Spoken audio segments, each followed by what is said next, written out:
Today we're doing a double feature. The first part is for MiMish Fortia as a Vanguard with friends, and the second one is for Kairi friends. Here we are yet again with another Dragonic Overlord deck that is infinitely better than Dragonic Overlord in Overdress. Here we're talking about friends. This deck is all about using a generic value engine to create free draws and just an insane amount of value, all while building pressure with Dragonic Overlord, MiMish Fortia. This build is a lot more aggressive than its Kairi counterpart, being able to better spam out units early, and having 4 multi-attacks on turn 3. So here's our deck list. There are 2 goals here with the deck list. Play as many friends as possible that give card draw or other value, and play as many friends as possible that gain attack. Our 2 value friends are Hopping Stellar Melty and Sound in the Wind Ducalo. Melty lets us call another unit from hand to rear and draw a card for a counterblast. This might not initially seem that good, but it gets insane value, as it is a free draw for something that you're going to be doing anyway. It just replaces itself, so we run 4. Motivation of Plenty Orliet is how we deal with all of the removal in the game. Not somewhat. She bounces herself to hand if you control 3 or more other friends. We have to run 4 to deal with decks like Orphist, Prison, Box of Agra, Bruce Grade 3, Baramagnus, and I guess technically Eugene and Overlord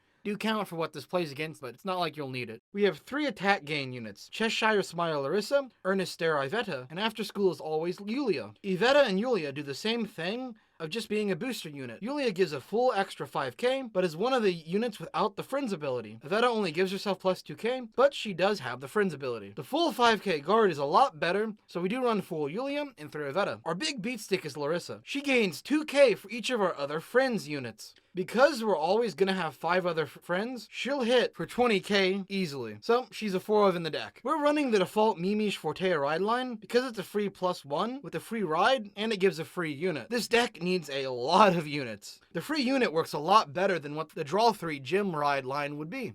For triggers, we're just Dragonic Overlord, so I'm gonna max out on crits. And because we need a lot of hand and units, I'm running 3 draw to back up the strategy. Mulligans are simple. Look for a Persona ride and dig for your broken friend units. Of course we want the draw cards like Melty and Ducayo first, but we also really want to see Arliette because it comes up for a lot of matchups. Lastly, we want the boosters. They're friends, but they're kind of like the friends in the group you would only want to hang out with as part of the group, you know? Our matchups are pretty middle of the road. We can easily gatekeep the bad decks, but we also struggle against what the meta does. Though tire decks like Gravidia, Grade 3 Bruce, and Prison hurt a lot. It's also not great at handling the Magnolia Rush. Honestly, the deck is solid, but does need some more with the rear guards to do better. Being just a generic value machine doesn't handle matchups well. Now on to deck rating. The deck hits solid numbers on the rear guards, but it's not anything unheard of. 4 attacks on turn 3 is very solid, so that'll be 3 out of 5 on power. The deck is fully live on turn 3, so it's a 3 out of 5 on speed. There are no control elements in this deck, so it's a 0 out of 5 on control. Unless you consider a single self-bounce a control effect, then I guess you'd call it a 1 out of 5, but I do still lean to the 0 here. The deck is ridiculously consistent, only sometimes not seeing the optimal setup for a lot of draws,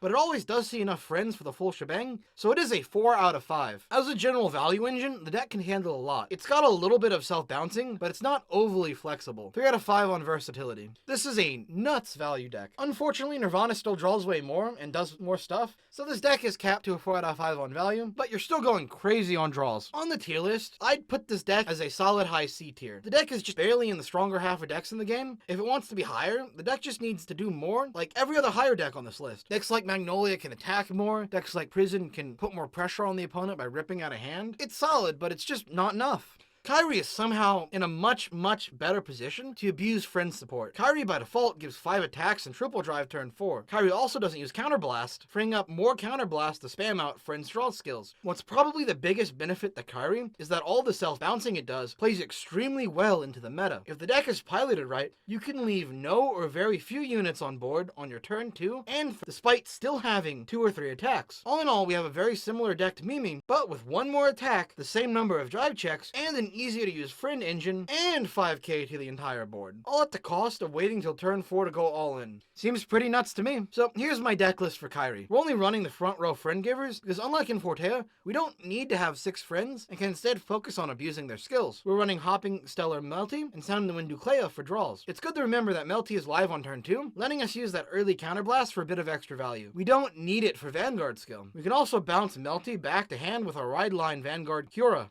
This build is still running Motivation Aplenty Arlette and Chest-Style Smile Larissa. Even with all the self-bouncing Kairi does, more doesn't hurt, as it helps play into this deck's strength of hurting strategies like Prison. Of course, we're still running Larissa for the numbers, even if she's only going to be hitting 18k. We have Kairi skill to get her to 21k. The flex space in my deck is Beware of Overeating Aline and Conspicuous Anxiety Kadia. Aline lets us check the top card of our deck and move it to our top or bottom when she attacks. When this is combined with Triple Drive, we're able to effectively check the top 4 cards of our deck for triggers. And with the Lyrical Over trigger, it's super busted.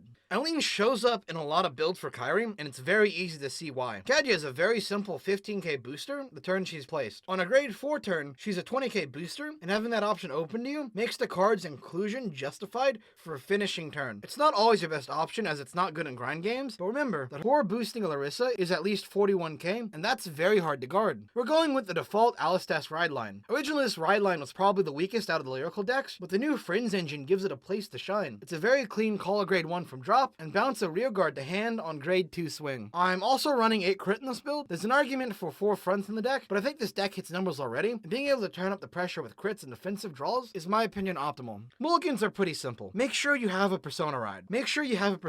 Because this is a grade 4 deck, you really only need 1 Persona ride, unless maybe you're going up against Prison, but that's different. Look for a Melty for that clean grade 2 turn, and look for a grade 1 for ride line skill that's not Kadaya. Units in general are good. Don't be afraid to keep a crit in hand for this deck. Your biggest issue here is going to be living, so make sure that you can. Put back the important triggers. Matchups are pretty good. You do struggle a bit with meta decks like Prison and Magnolia, but you can handle Gravidia and Prison better than a lot of other decks. Also, you're on par with Bastion, just maybe a bit slower. This, in my opinion, is the best lyrical deck, and it shows here. 5 attacks on turn 4 with decent numbers, all around is just very solid. It also has deck stacking on a rear guard that would make Hexa Orb jealous. It's a very solid 4 out of 5 on power, really only losing to the insanity that is Bruce and Magnolia on their kill turns. This deck is a tad bit slow. You don't go all in until turn 4, even if you can still half commit on turns 2 and 3. It's not as fast moving as something like Fortia, but it's not as do-nothing as Bruce can be. 2 out of 5 on speed. Unlike our last deck, this deck's self-bouncing is truly insane. Being able to bounce up to 3 cards on turn 3 and bounce 1 on turn 2. So many decks depend on being able to retire rear guards, and that is certainly something this deck can control. 1 out of 5 on control. This deck is consistent. You will see some combination of your pieces that gets the job done. The only real issues with consistency is being able to see your grade 4. It's better than a Persona ride, as you only need 1, and you have 4 copies of it, but if you don't see it, the deck is just dead in the water sometimes. 4 out of 5 on consistency. The deck can flex very well into most matchups thanks to its bouncing. It can partially commit to an aggro playstyle, and not deal with the consequences as severely. Or the deck can play into its late game. 4 out of 5 on versatility. Are you ready to draw just for playing units? All while getting free triple drive and deck stacking? Easy 4 out of 5 on value. All of that puts this deck very high on the tier list. It's definitely the best lyrical deck. I feel it's a shame that this lyrical set was a dud for some of the other big playstyles. At least Kairi can always steal their support and slide into the meta. The Friends engine is insane, and it's amazing how it works for Kairi and its actual deck. The engine is so strong it almost turns any lyrical Monasterio deck into a full Bermuda Triangle deck by calling units for free and drawing like 4 cards a turn. The engine has a lot of potential to get support in future, as long as they don't forget to print new units that give friends, like they forgot with Clarissa and earns correct units. Here's my reminder to check out my website for a complete updated tier list. I'm waiting until set 5 to make a new tier list video, but an updated tier list is still available at the website. Thanks for watching, and don't forget to subscribe. I'll be covering the new set 5 stuff for Vanguard when those decks release. I'm super excited for the Foxgirl deck and for Draconic Overlord, who has some funky interactions with Dragon Empire cards. Next video is probably going to be the next part in the tier list series, so I hope to see you next time.